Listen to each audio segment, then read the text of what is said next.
Whoa! All right, ladies and gentlemen, lovely to see you or be speaking to you again, depending on which platform you are on. It's Connor Rhodes from Slim Society, and today we are going to be watching / listening to, replying and reviewing a video posted yesterday by Derek from MorePlatesMoreDates.com, who is literally one of my favorite content creators.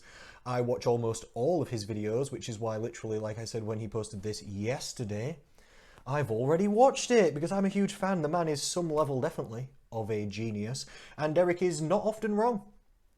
He's not often wrong, and he's not really wrong today in this video either, but he's also not really right.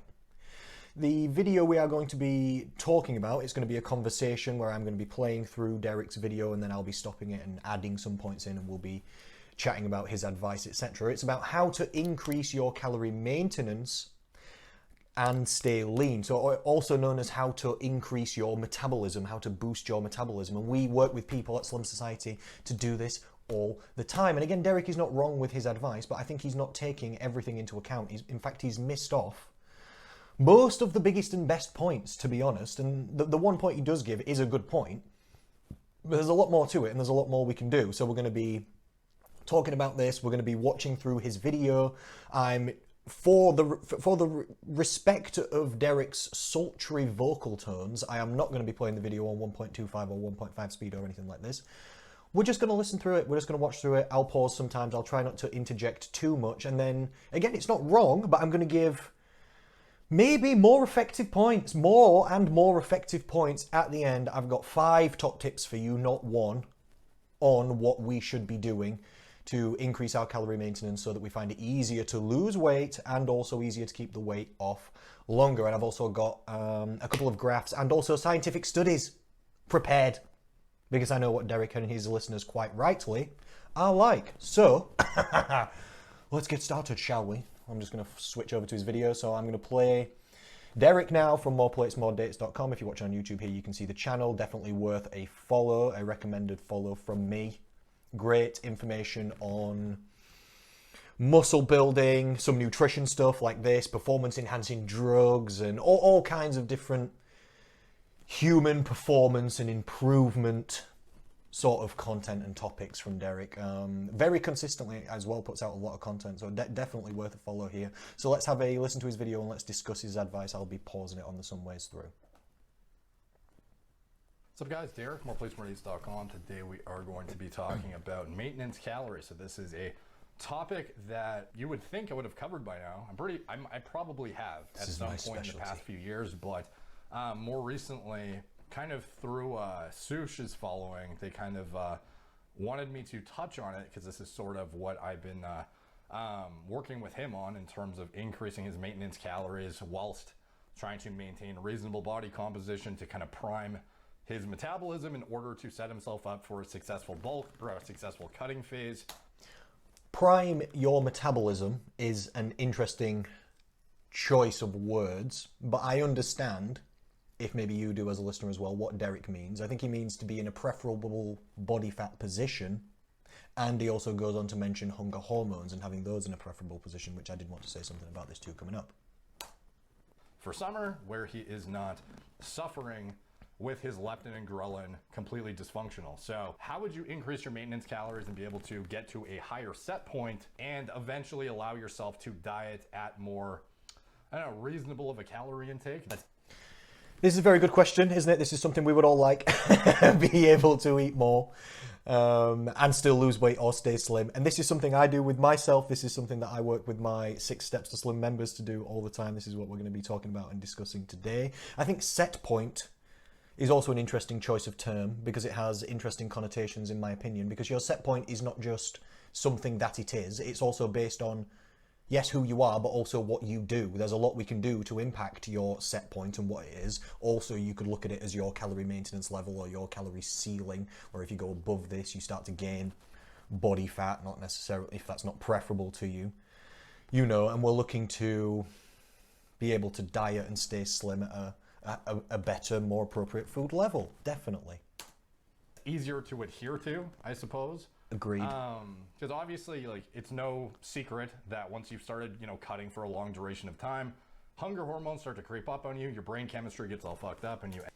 It's not even after you've been dieting for a long, this is not necessarily the main point that I wanted to make, but it's not necessarily even for a long period of time. Like, there's a hormone called ghrelin, this makes you hungry. There's a hormone called leptin, this makes you feel full. It's a satiety hormone. Leptin, for example, drops by 50% after 3 days in a calorie deficit, and then it continues on a steadier slope down afterwards. And this is definitely real. This is what's called metabolic adaptations, isn't it? And aren't they? And there's many of them. There's many of them. And if top tip from the top, if dieting causes these negative metabolic adaptations, these less than preferable hormonal changes, guess what fixes it? Not dieting. I know, not dieting. Diet breaks. Increase your calories back to maintenance or above if that's preferable to your specific situation for whatever reason, but increase your calories back up to maintenance. Carbohydrates is also the macronutrient that fixes hormonal changes like these the fastest, so make sure you're getting some carbs and some energy back in you. This is a common thing in like the bodybuilding community, like refeed days and stuff. If you're doing it properly, you'd raise back up to maintenance calorie levels for 3 days or more. Do you remember I said 3 days to start the big drop, 3 days to start a big improvement as well, 3 days or more diet break, and then we're rocking and rolling. End up like this is a normal response physiologically, but you start to get intense cravings to the point that it's nearly unsustainable to stick to this deep deficit without either binging and or, you know, significant pharmacology intervention in order to, you know, kill your appetite with stimulants, nicotine, whatever the fuck it is, melanotan, tons of different shit you can be deploying. True. Also in England, I'm a nutritionist from England. I'm an English kid. on the NHS in England, we've now got, so these are already available in America, but now new weight loss injections, which are anti-hunger hormones, GLP-1 type things.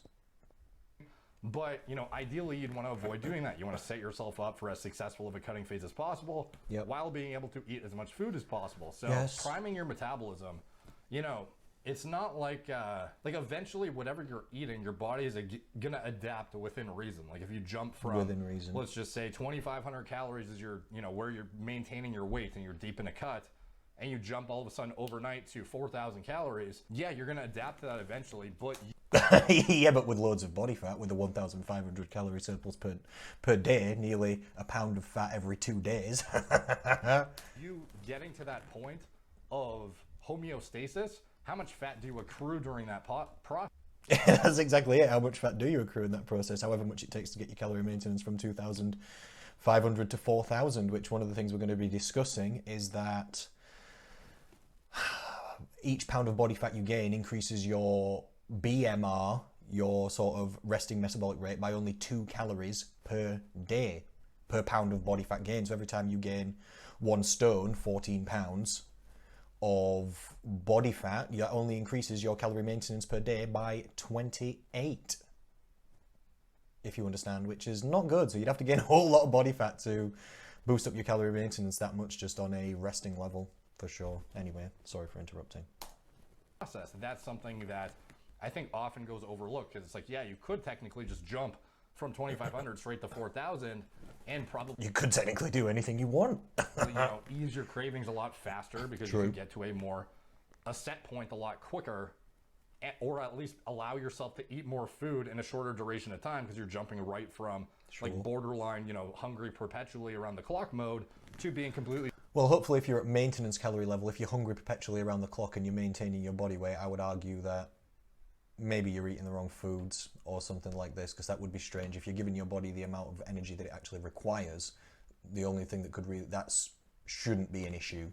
The only thing that could really be an issue then could be your food volume. You could be like hunger being like actual space in the stomach cavity. So that person might need to increase food volume or protein intake for higher levels of satiety at that maintenance level. But anyway, this is not the point. We shall continue. Satisfied like right away, but how much additional fat do you accrue above and beyond what you actually needed in that calorie surplus to actually repair muscle? You know, that's where you start to get unnecessary fat gain, and where... Agreed, because you don't even necessarily need to gain any body fat to repair muscle, do you? In fact, one of the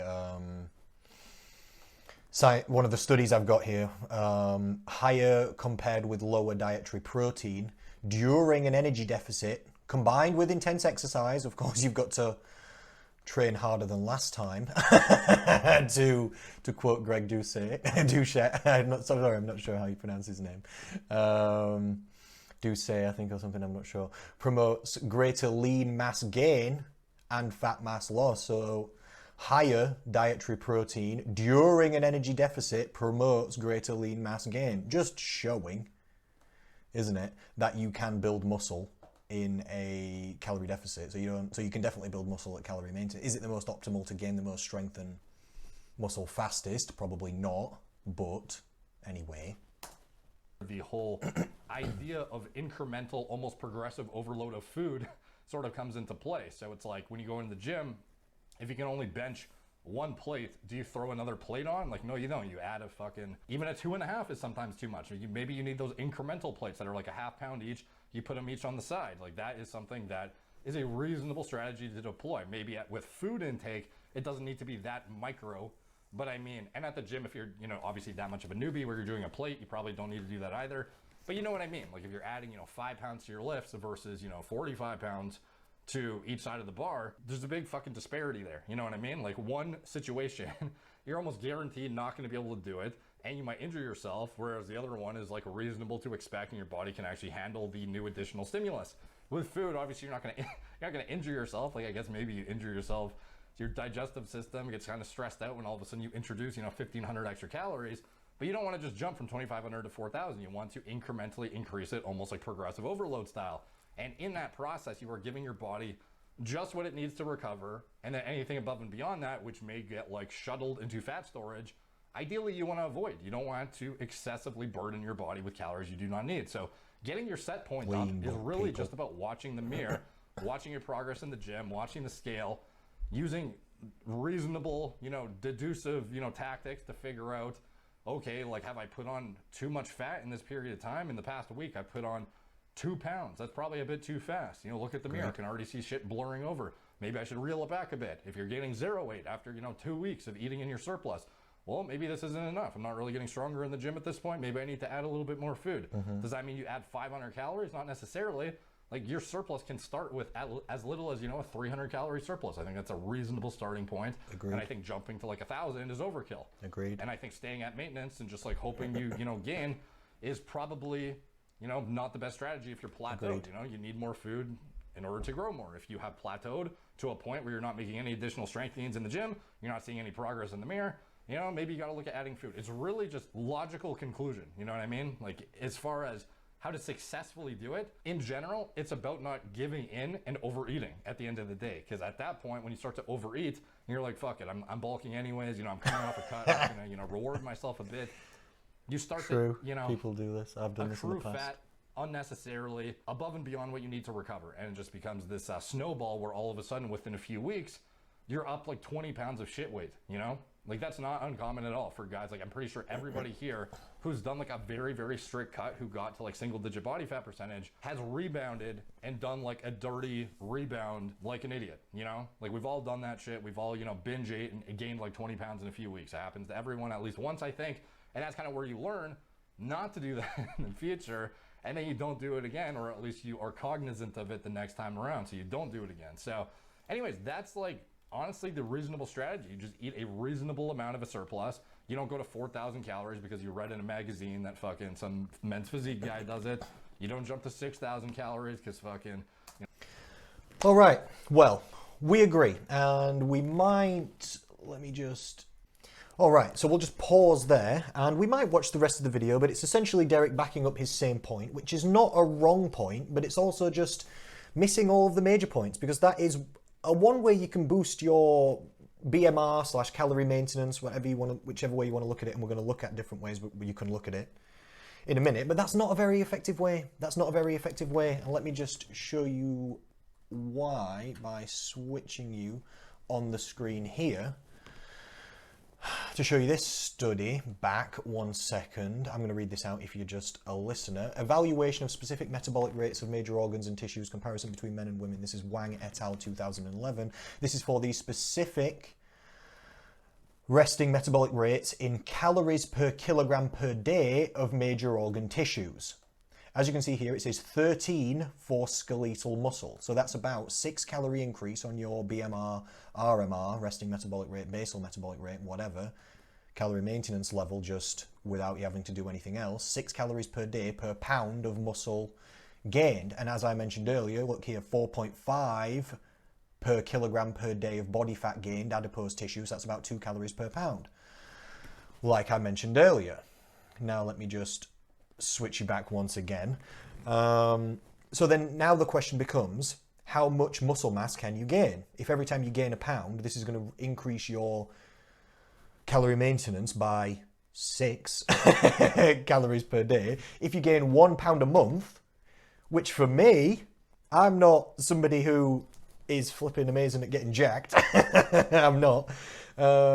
If I gained a pound per month and I put on 12 pound in a year of just pure contractile tissue, let's quote Derek, that'd be amazing for me. That'd be amazing for me. You can do that if you're just a newbie to lifting, and for Derek, he's huge.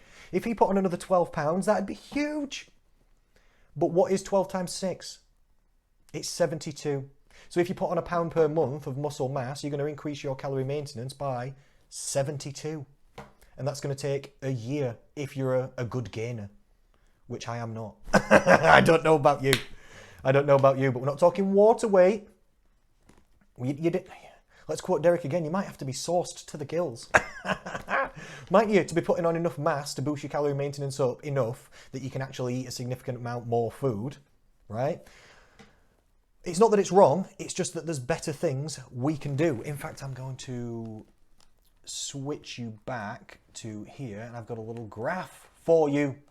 Look at this. We've all seen graphs like this before. This is not to do with just boosting BMR through weighing more, because yes, how is your calorie maintenance level majority and largely worked out, 70%, just through how much you weigh, which is the largest portion of your BMR. We're not talking about just BMR. That's what Derek's talking about in this instance. He's talking about increasing BMR, but your calorie maintenance level is not your BMR. It's your total daily energy expenditure, taking everything into account, not just how much muscle mass you've got and how much you weigh. Look at the other portions. Here we've got NEAT.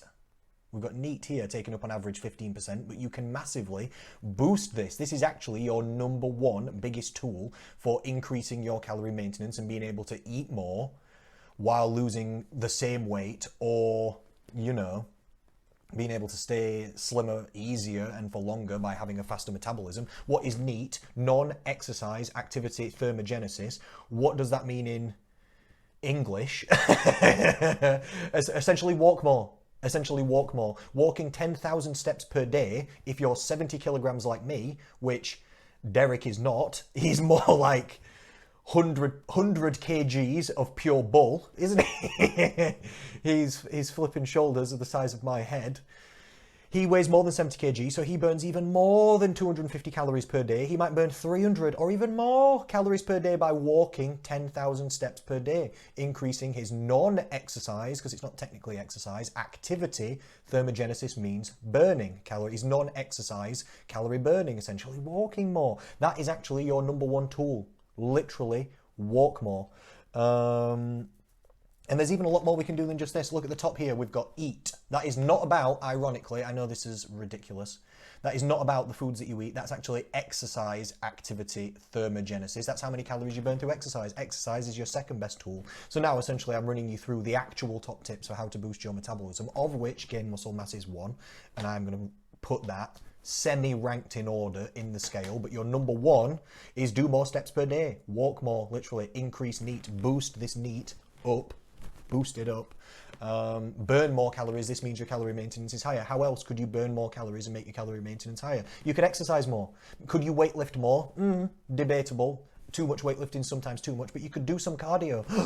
I know, heinous crime. I know, heinous suggestion to a lot of bodybuilders out there, but you could also do some cardio. You see flipping Olympians, Mr. Olympia contenders on the step mill or the stair mill, whatever you want to call it, or the cross trainer. Even if you don't like walking far, or you can't run, or it's bad for your joints, or running just gets harder the bigger and more mass you've got. But you can do some cross trainer, can't you? Or some, I don't know, static bike. And this just, again, is it adding as much as walking more and being active throughout your day-to-day life? No.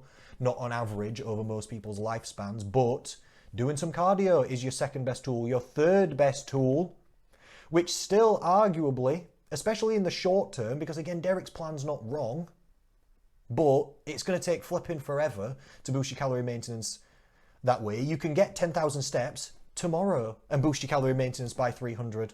Then you can start to eat loads more food. Do 15,000 steps. Boost your calorie maintenance by 450. Do it. Do it. Literally, this is your number one tool for being able to eat more. And this is why in England we have the NHS, and this is why they recommend it's neat and 10,000 steps per day as a tool for weight loss, because on average it burns more calories than anything else if you build that into your lifestyle. This one is the next one I'm going to talk about though, the thermic effect of food. This basically boils down to your protein intake. The thermic effect of food's roughly 10% of the calories that you eat through foods are not absorbed, or the energy from them is used in the digestive process. But basically what it boils down to is protein intake. The fats and carbs and stuff like this don't really have a very high thermic. They do have a minor thermic effect of food, but not high at all. Protein's thermic effect of food is 25%. And protein has 4 calories per gram, which means you only absorb 3 calories per gram. That means that you don't absorb the same amount of calories per day as grams of protein that you eat. You could also look at that like your calorie maintenance increases by the equal amount of calories per day as grams of protein that you ate. So if you ate 100 grams of protein, your calorie maintenance theoretically goes up by 100 because you didn't absorb 100 of those calories, even though it said it on the pack and you accounted for it. You actually didn't absorb those because they burnt themselves off in the digestion process. You didn't get all the calories that you've written down that you got, if this makes sense. So you can boost, say if someone's eating 100 grams of protein per day and they boost to 200 grams of protein per day, you can get 100 extra calories added on that you can then consume per day. And you can do that like now. I mean, 200 grams of protein is maybe excessive and extreme for some people, but I'm just using round numbers as the example to not have to do too much mental arithmetic on the flipping live video. But you understand, boosting up, if somebody eats no grams of protein and then they go to 150, again, nobody eats none, but 150 calories extra per day, not absorb / increase on calorie maintenance and metabolism. So the thermic effect of food is also a good tool. Yes, you can also build muscle, but again, if you're going to build 1 pound a month or something, 12 pounds in a year of just straight muscle mass, that'd be flipping great, unless it's like your first year or 2 of training, then okay. Any other time, absolutely amazing. That's going to increase by 72. If your protein intake's poor, you can bump it up now. You can bump up your steps now. You can bump up your cardio now. You could add in another extra weightlifting session, higher reps or something, if that's what you prefer. You know, you can use all these tools now to increase it more. It doesn't take that long. And then yes, build mass. I used to weigh 60 kilograms. Now you can see I'm not jacked, but now I weigh 70 kilograms. And if you put calorie calculations, if you work out the BMR of somebody 60 kilograms versus 70 kilograms, yes, it does add more. Yes, it does literally add more. Of course it does, so that boosts up your maintenance and your metabolism. And then my last top tip, the 5th one, is also we've got to give a little shout out to fiber, as you also don't digest and absorb all of those calories, meaning if you're accounting for all the calories on the pack of like broccoli or whatever it is, this is how there's like net carbs and total carbs and all that kind of stuff, which is not worth paying attention to. But technically, if we're talking about metabolism boosting, eating more fruit and veg, you actually don't absorb all the calories that's in the fruit and veg because of the fiber intake, whereas when you have like a, let's say McDonald's, low fiber most likely, depending on what you order, you know, burger and chips or whatever, you probably do absorb all of those calories, except for like the protein thing like I just spoke about, but you absorb all of those calories. But the foods that are more fibrous, you don't absorb those calories. That's what fiber is. It goes through. That's kind of the point of it, isn't it? That's why it's fiber.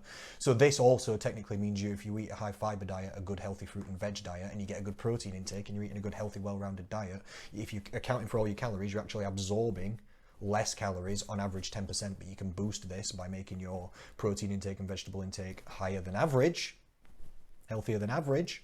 Then you're absorbing less calories than you actually think you are, and this boosts up your maintenance metabolism as well. Does that make sense? Let me switch you back over here. Does that make sense? Does that make sense? So thank you for listening today. Thank you for listening to Derek. Give him a follow. Go to MorePlatesMoreDates.com if you want coaching from Derek. He does muscle building and performance enhancement and all this kind of stuff. I have been Connor Rose from Slum Society. As always, I don't work with people with performance enhancement or muscle building or anything like this. Mostly fat loss, mostly ladies in a group community environment, mostly people that have got a lot of weight to lose or have got metabolic issues, which is why my program is called well, now I'm going to explain why, but I should have said my program is called the 6 Steps to Slim, because there's 6 tools and tactics that we use and work with people, and a lot of it is based around this kind of stuff. Literally, for weight loss, our step 1 is reduce calorie intake, obviously, gets the weight loss done. Step 2 is try to walk more, increase NEAT and increase exercise and burn more calories. Our step 5 is increase protein intake. Our step 3 is increase fruit and vegetable intake, and it's for these reasons, because these are your tools. Yes, we encourage muscle building if people can and want to resistance train. Of course, we encourage this as great for a million things. It's just if you're looking to boost your metabolism or boost your quote-unquote calorie maintenance, just trying to eat slightly above maintenance and just make as many gains as possible, this is going to take a long time, and it's not the best way you can go about it. The best way you can actually go about it is try and walk more, number 1, try and exercise more, do cardio or more other exercise, like, I don't know, play tennis or something, you know, something fun, go rock climbing, do something else. If you've got massive muscle building goals, maybe make it not massively rigorous and strenuous on the body, make it something light, but just move more in general. This is the thing. Number 3 is eat more protein. It's that thermic effect of food from the graph. Number 4, yes, build more muscle mass. This also is a tool of effectiveness. And then number 5 is eat healthier, eat more fruit and veg as well. And this will go boost, boost, boost, boost, boost, boost, boost. And you can get hundreds and hundreds and hundreds and hundreds and hundreds and hundreds and hundreds of calories per day added onto your maintenance doing this. Like I said, 250 to 500, depending on how much you weigh and how many steps you do per day, if your step count's high. Just from that, not including any exercise that you might do around that, not your just strict muscle building weightlifting exercise, but other increased exercise on top, even if it's just some basic cardio, like on a basic machine. It's just adding that calorie burn. If you're jacked or you're worried about or trying to get jacked, you're going to have a good protein intake anyway, so you might be already hitting that one. But getting those fruits and veggies too, that's something bodybuilders are not the best for, and I know they're trying to eat a lot of calories in one go, which is sometimes why the hugest people, like Derek was explaining, some of them have to eat 6,000 calories per day or whatever. That's why they don't eat fruit and veg, because they're trying to get as much calorie efficiency and minimum food volume as possible. If you're trying to stay lean and have a faster metabolism, eat more, you don't want to do that. You want to do the opposite, so you want high fiber. Thank you so much. Connor Rose from slumsociety.co.uk. I'll speak to you and I'll see you again soon.